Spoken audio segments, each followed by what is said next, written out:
Ang santos nga ebanghelyo sumala ni San Marcos. Usa ka higayon ni ana si Jesus nanudlo dito sa daplin sa lanaw sa Galilea. Hilabihan kadaghan sa mga tao nga mialirong kaniya ug tungod niini misakay si Jesus sa usa ka sakayan ug milingkod samtang ang katawhan nagbarog dito sa lapihan.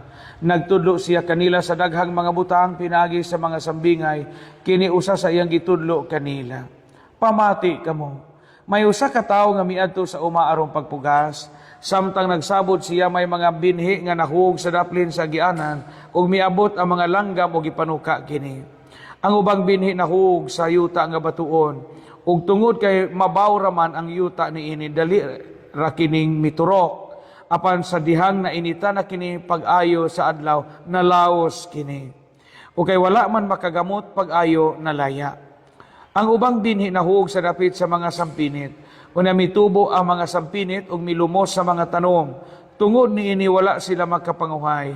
Apan may mga binhi nga nahug sa maayong yuta ug miturok, mitubo ug nanguhay. May nanguhay og tagkatluan, ang uban tagkanuman ug ang uban tagatos. Ug una mingon si Jesus, kun duna kamoy dalunggan, pamati kamo. Ang ebanghelyo sa Ginoo. Mga igsuon, ang sambingay karong adlaw, the parable of the sower. Ang sambingay sa pagpupugas. Duha ka butang ang atong mapamalandungan nining maong sambingay karong adlaw. Primero, ang Ginoo gapugas o gatisok gayod sa iyang pulong sa matag usa kanato.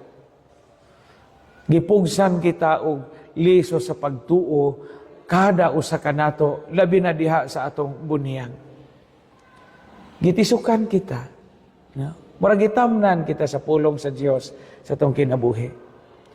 Una ang pagtubo sa pulong sa Dios sa atong kinabuhi o ang liso sa pagtuo lain-lain. Dunay mga tao nga sa gamay pa sila hingtubo unta nanurok ang liso sa pagtuo. Gamay pa sila Dios non sila. Sigig ampo og angelos kay na-influence sa ilang mga ginikanan, na-influence sa ilang mga uyong ug uyang, lulo ug lula. Mahadlokon sa Ginoo, sigig rosaryo, pagkadako nakalimtan ang ilang pagtuo, namatay ang ilang pagtuo. Daghan na ilhan nato nga mga gikan og mga relihiyoso unta nga mga ginikanan, pag ka-abroad nawad-an og pagtuo, o di ba namalhin og laing tinuohan, pag uli, gikasakit na sa ilang ginikanan, pagpanguli, kay gipamalibag na ang mga santo ninyo, gipang sunog na ang mga krusipiho, gipang sunog na ang mga imahin o mga ribulto sa mga santos, kay lagi mauna kuno to ilang bagong tinuuhan. Naghatag sila kasakit sa ilang mga ginikanan, kaysa gamay pa sila gimatuto sila sa pagtuo ng Kristiyano o Katoliko.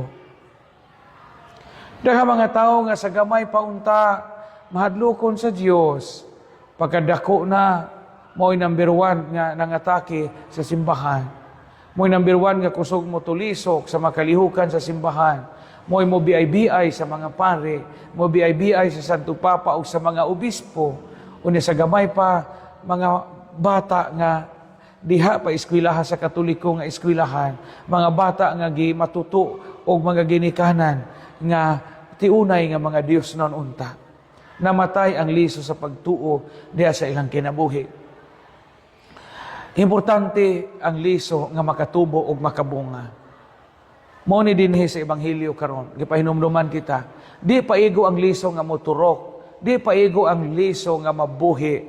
Gusto sa Ginoo nga naay bunga, mao ni tagkatluan, tagkaunuman ug tagatos.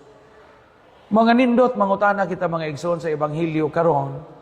Unsa may mga bunga nimo sa imong kinabuhi? Ako nga pari, unsa may maayong bunga sa gasa sa pagkapari nga gitisok sa Ginoo diha sa akong kasing-kasing?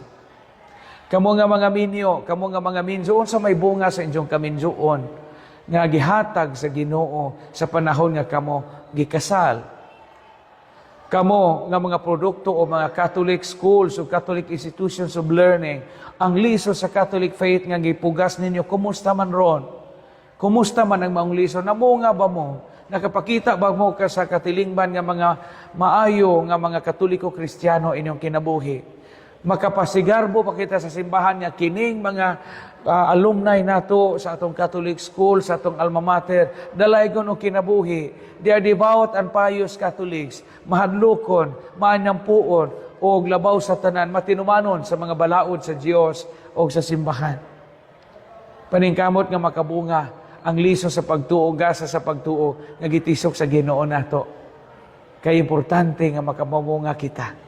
Agay nga atong mga bunga, mao ng mga maayong binuhatan, nga diin atong ikapaambit sa ubang mga tao, aron ang mga bunga sa atong kinabuhi, mahimo usab nga kalipay sa ubang mga tao. Amen.